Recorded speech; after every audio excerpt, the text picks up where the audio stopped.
아오 아베 아호 아베 여러분 안녕하십니까. 우수근의 한중일TV 우수근입니다. 갑자기 괴성을 지르면서 시작을 했는데요. 여기서 먼저 아호라는 것은요, 우리말로 아이런 이란 의미로 쓴 일본어입니다. 일본어로 뭐 바보, 멍충이, 얼간이라는 뜻을 갖고 있는, 주로 오사카를 중심으로 한 간사이 지방에서 쓰는 말인데, 일본의 표준말로는 여러분들이 잘 아시는 바까, 빠가가 아닙니다. 빠가는 잘못된 발음이고요. 바까 아니면 못게라는 바보, 멍충이, 얼간이라는 뜻인 것이죠. 아호 아베, 얼간이, 멍충이, 아베라는 것인데, 제가 그 일본인과 대화하면서 그 일본인이 아이고 정말 이 아호 같은 아베 때문에 정말 한일 관계 계속 안 좋아지고 일본에도 점점 안 좋아지고 있다라고 한탄을 하길래, 일본 역사에서 가장 아호 무능한 바보와 같은 그런 한 그 장군이 생각이 났습니다. 마침 우리 구독자 중에 한 분도 또 그 장군의 이름을 언급했길래, 오늘은 아베 신조 일본 총리와 일본 역사 속 희대의 무능한 장군으로 기록된 무타구치 레냐라는 이 장군 두 사람을 비교해 볼까 합니다. 여러분 제 말을 들어보신 다음에 어느 쪽이 더 아호인지, 어느 쪽이 더 무능하고 무식한지 여러분들 스스로 한번 판단 내려보시기 바랍니다.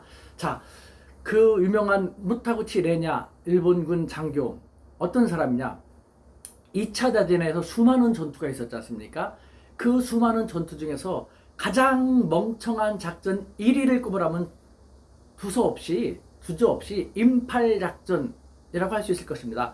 임팔작전은 어디냐면요, 지금의 버마, 미얀마죠. 과거의 버마와 인도의 접경 지역에 있는, 인도 지역에 있는 지역인데요. 거기서 일본군이 대대적인 전투를 벌였습니다. 그런데 엄청난 손실을 빚어가지고 결국은 그것 때문에 일본군이 패망하게 되는 그 계기가 되기도 했는데요. 이것이 바로 이 작전을 입안하고 지휘한 사람이 무타구치 레냐라는 장군입니다. 이로 인해서 일본 역사에서 그는 일본의 3대 오물 있지 않습니까? 3대 오물이라는 그런 평가를 받고 있습니다. 과연 아베 신조는 훗날 어떤 평가를 받을지 궁금한데요. 한번 지켜봅시다. 자, 일본 희대의 무능한 장군, 정말 역사적으로 보기 드물 정도로 무능하고 무식하고 멍청합니다. 일본에서도 그렇게 사용되고 있습니다. 얼마나 무능했으면요, 당시 연합군이 스파이로 오인할 정도였습니다. 와, 고도의 기만술수가 아닌가? 금방 말씀을 드릴 겁니다. 그 다음에 그 덕분에, 혹은 그로 인해 우리는 독립할 수 있었거든요. 일본이 패망을 빨리 했으니까요. 결국 우리의 숨은 광복군이고 또 우리의 숨은 독립운동가였다라는 평가도 가능할 것 같은데, 자, 그에 대해서 한번 얘기를 해보도록 하겠습니다. 1944년입니다. 그 당시 버마, 미얀마와 인도 접경 부근에 있는 임팔 지역에서 연합군과 일본군이 대대적으로 전투를 벌이게 됐는데요. 그때는요, 무더위였습니다. 장마도 심했고 첩첩산중 정글에 산맥으로 가로막혀 있어가지고 정말 앞으로 나가기도 쉽지 않은, 그런 도저히 전쟁을 할 수 있는 그런 상황이 아니었습니다. 게다가 전쟁에서 가장 중요한 것이 보급이지 않습니까? 식량도 3개월 정도 분량밖에 없었습니다. 그런데도 레냐는요, 무조건 공격 명령을 내린 겁니다. 그가 말한 것은 천황의 군대는 정신력으로 버티면 된다 라는 것이었거든요. 그가 남긴 유명 어록이 몇 개 있습니다. 먼저 첫 번째, 아주 유명한데요. 식량 보급이 쉽지 않으니까 이대로 무리다 라고 참모들이 계속 만류하니까요, 바보 같은 소리 하지 마! 우리 일본인은 원래 초식동물이었잖은가? 초식동물, 정글 속에 있는데 식량이 부족하다는 게 말이 되는가? 풀 뜯어먹으면서 지내면 되지! 이럴 정도입니다. 그러면서 도보로 원시 정글을 통과하라고 명령을 내리는 겁니다.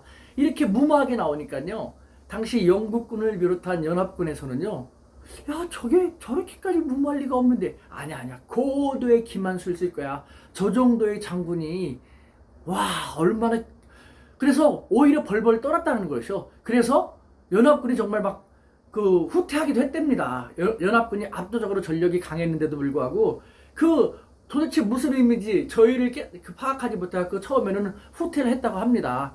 하지만 여러 가지 상황을 고려하고 정보를 캐는 결과 지휘관 렌야 장군의 정말 바보 같은 그런 결정이었다는 것을 알게 되고 연합군은 임팔 지역까지 계속해서 최대한 시간을 끌어가지고 일본군을 유인하는 것이죠. 일본군들은 3주치 식량을 가지고 4개월을 버틸 수밖에 없었습니다. 4개월을. 그러니 얼마나 힘들었습니까? 그래서 임팔 지역에서 결국은 연합군과 대대적인 전투를 벌이는데 연합군은 제대로 그렇게 크게 싸우지도 않고 대승을 이룰 수가 있었던 것이죠. 그 임팔 전투에서 일본군은요 무려 7만 2천여 명이 사망했다고 합니다. 그런데 전투로 인한 사망은 약 3만 2천 명 정도고 나머지 4만 명은요 아사 배고파서 죽은 겁니다. 지치고 힘든 일본 병사들, 자기들도 전쟁에 참가하고 싶지 않았는데 자기들의 멍청한 지도자들이 전쟁을 일으켰고 또 무능력하고 더 멍청한 장군을 만나가지고 그 먼 이역 땅에서 전쟁에 일어나가서 굶어 죽었습니다. 이 전쟁이 이 임팔 전투가 또 어떻게 끝났냐? 그래도 레냐 장군은 계속해서 앞으로 싸워야 된다고 명령을 내린 것이죠. 하지만 밑에 있는 참모들이 결국은 용감하게 항거를 해가지고 항명을 해갖고 투항을 한 것이죠. 그래서 그나마 약 2만 5천 명은 극심한 부상을 입었습니다만 살 수 있었다는 것이죠. 이 전투로 인해서 일본군은 동남아에서의 전세가 크게 기울게 되고 결국은 이로 인해서 패망하게 되는 그런 계기가 된 것이죠. 그래서 아까 말씀드린 것처럼 이 패망으로 인해서 이 레냐 장군 덕에 우리는 독립을 쟁취할 수 있었다라는 정말 우습지 않은 그냥 웃기만 하도 좀 쉽지 않은 그런 평가도 가능하게 된 것인 거죠. 자, 그렇다면 이 무타구치 레냐 장군 전쟁이 끝난 다음에 거의 합당한 징벌을 어떤 징벌을 받았을까요? 정말 이해하기 쉽지 않은 일본입니다. 일본 본국에서도요 이 사람을 밀어줬지 않습니까? 그것이 들통날까봐, 그래서 그 권위가 추락될까봐 쉬쉬해가지고요 결국은 이 무식한 패배, 엄청난 이 패배를 갖다가 쉬쉬하면서 오히려 레냐 장군을 승진시키고 더 중요한 작전을 맡기기도 했답니다. 전쟁이 끝난 다음에도 이 사람은 죽을 때까지 호의호식하면서 잘 살다가 죽었답니다. 참 역사가 참 속상합니다. 이 레냐 장군이 남긴 어록을 또 한두 가지 더 얘기한다면요, 일본은 신이 지켜주는 나라다. 절대 패망하지 않는다. 그리고 무기가 없으면은 주먹으로 때리고 입으로라도 묻어 뜯어라 라고 계속 주장했던 것이죠. 아니, 상대방은 총 대포를 들고 다가오는데 손으로 때리고 물어 뜯으랍니다. 그것이 최고 지휘관이었다니. 여러분, 지금 아베 신조 일본 총리는 어떻습니까? 아베 신조 일본 총리의 공통점이 몇 개 있다고 생각되는데, 첫 번째, 능력이 아닌 인맥, 낙하산 출신이라는 것이죠. 능력이 아닌 인맥, 낙하산 출신. 자, 이 무타구치 레냐 장군은요 도조 히데키라는 당시 일본에서 절대 권력을 자랑하던 A급 전범하고의 친분 관계가 있었습니다. 그 덕의 능력보다는 그 인맥 때문에 최고 사령관이 되었던 것이죠. 아베 신조는 어떻습니까? 능력 검증된 거 없지 않습니까? 그의 외조부가 기시노부스케라는 전범, 그거 하나 때문에 승승장구였고 여태까지 이렇게 왔지 않습니까? 참, 일본은 아직도 세습 국회의원들이 많지 않습니까? 능력하고는 거리가 먼 상당히 보수적인 좀 안타까운 그런 우리가 실컷 좋건 그런 모습도 지니고 있는 것이 또 일본의 또 하나의 모습인 것이죠. 그 세십 정치인 중에 전형적인 한 사람이 바로 아베인 것이고, 아베는 자기의 능력을 검증받지도 못한 상태에서도 그냥 집안의 후광으로 지금 수상이 돼갖고 이렇게 문제를 일으키고 있는 것이죠. 두 번째, 레냐 장군과 아베의 공통점, 막무가내 공포 정치로 일관했다는 것입니다. 누구 말도 듣지 않았죠. 그냥 자기가 옳다, 자기 말을 따라라 라는 식으로 공포 정치로 일관하다가 레냐 장군은 결국은 일본군이 패망하게 만들었고, 아베는 지금 일본을 그 위기 속으로 몰고 가고 있는 것이죠. 이 수출 규제로 인한 한일 무역 전쟁이, 경제 전쟁이 언제 끝날까 우려하는 사람들이 많은데 단기간에 끝나지 않을 겁니다. 무식한 사람일수록 더 고집을 많이 펴지 않습니까? 가장 위험한 것이 자기가 무식하고 무능한지 모르면서도 계속 나대는 사람들이지 않습니까? 아베가 그런 사람이라고 저는 생각하거든요. 언제까지 계속될지 모르고 쉽게 물러나지 않을 것입니다. 이것도 들이대고 저것도 들이대면서 하는데, 이 레냐 장군이 이끄는 일본군도 3주 치식량으로 4개월이 갔지 않습니까? 앞으로 아베는 계속해서 이런저런 치졸한 수법을 더 많이 쓰고 나올 것입니다. 우리는 단단히 대비하고 있을 필요가 있겠죠. 세 번째 공통점, 소신 있는 반대자, 강직한 참모들을요 보직해임하고 숙청시켜버렸다는 것이죠. 그래서 완전히 독재를 하게 됐던 것이죠. 독재는 결국 비참한 말로를 가져올 수밖에 없지 않습니까?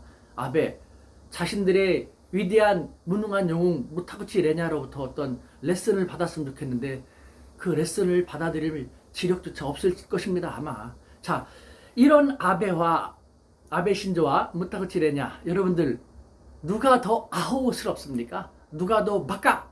누가 더 복개라고 할 수 있겠습니까? 판단은 여러분들이 하십시오. 저는 여러분 마무리 발언으로 이번 수출 규제, 일본의 그 화이트리스트 배제라든가 실로 우리에게는 적지 않은 위기입니다. 우리 경제에 엄청난 타격이 있을 것이고 우리 국민들도 정말 심적, 물적 고통을 많이 겪게 될 것입니다. 하지만 여러분, 우리는 더 많은 더 큰 위기를 견뎌냈지 않습니까? 우리는 강인한 한민족입니다. 위기를 견뎌낼 때마다 우리는 더 강력해졌거든요. 이번 위기는 더욱이 상대가 레냐 장군에 비견될 정도의 아호, 복개, 박하지 않습니까? 우리는 슬기로운 지혜를 모아서 전략을 잘 짜서 정부는 정부대로, 정치권은 정치권대로, 우리 일반 국민은 일반 국민대로 지금 불매운동이라든가 일본 안가기 운동이라든가 우리가 할 수 있는 것을 지금처럼 성숙한 방법으로 우리의 결계를 일본 사회에 보여주면 되는 것이죠. 지난번에도 얘기했지만 반일이 아니라 반아베 일파, 반아베 일당 이런 식으로 일본인들이 우리가 왜 그러는지를 느끼게 하면서 시간이 지날수록 일본 사람들도 힘듦을 느낄 텐데 그 일본 사람들이 우리와 연대도 하고 우리의 마음도 더 이해를 하면서 우리로서는 이의제이죠. 그 일본인들이 못 참겠다. 아베 일파로 인해서 모든 것이 비롯됐으니까 아베 일파 너희들 더 이상 그렇게 하면 안 돼. 라는 식으로 일본인들이 스스로 아베 일파를 일가라고 응징할 수 있게 끌고 가는 것이 우리가 할 수 있는 가장 큰 그 방향이 아닐까라는 생각이 듭니다. 따라서 우리는 강한 마음을 먹고 우리 한민족이 실기와 지혜를 믿고 여기서 계속해서 견뎌나가지 않으면 안 됩니다. 여기서 물러서면 절대 안 됩니다. 왜요? 물러서면요 일본은 우리를 호구로 알고 앞으로도 더 많은 치졸한 작태를 전개해 올 것이거든요. 여러분들 특히 일본에서는요 일본식 정의라고 한다면요 저스티스, 정의, 일본식 저스티스 정의는요 파워, 힘입니다. 힘이 곧 정의입니다. 그래서 어찌됐건 승자가 곧 정의로운 자가 일본인 것입니다. 우리가 여기서 승리하지 않고 패배하고 물러서면요 일본은 우리를 정말 더 무시하면서 더 호구로 바라보면서 우리를 더 힘들게 할 것입니다. 따라서 우리는 여기서 절대 물러서면 안 됩니다. 우리가 여기서 강하게 버텨내면요 중국도 우리를 함부로할 수 없을 것입니다. 우리는 그야말로 강인한 한민족으로서 거듭나게 될 수 있는 아주 좋은 계기인 것이죠. 그러니까 여러분들 우리는 우리 스스로를 믿고 견뎌내야 합니다. 무엇보다도 우리 후손들에게 자랑스러운 역사를 이제 남겨줘야 되는 거 아닙니까? 나중에 우리 후손들이 일본으로부터 정말 황당한 경제 전쟁, 경제 침략을 받게 됐는데 우리 조상들은 일치 단결돼서 잘 그것을 극복했다. 거기서 승리해서 자랑스러운 우리 한반도의 그 대한민국이 더 강성하게 성장할 수 있었다라는 자랑스러운 우리 역사와 우리의 자랑스러운 대한민국을 후손들한테 물려줄 필요가 있지 않습니까? 그러기 위해서라도 우리는요 뭉쳐야 됩니다. 힘들더라도 여기서 물러서면 절대 안 됩니다. 우리 대한민국, 우리 한민족 해낼 수 있습니다. 우리는 잘 할 수 있습니다. 우리의 결연함을 잘 보여나갔으면 좋겠습니다. 아자 우리 한민족 아우 아베에게 절대 져선 안 됩니다. 저는 우리 한민족의 위대함을 믿습니다. 감사합니다.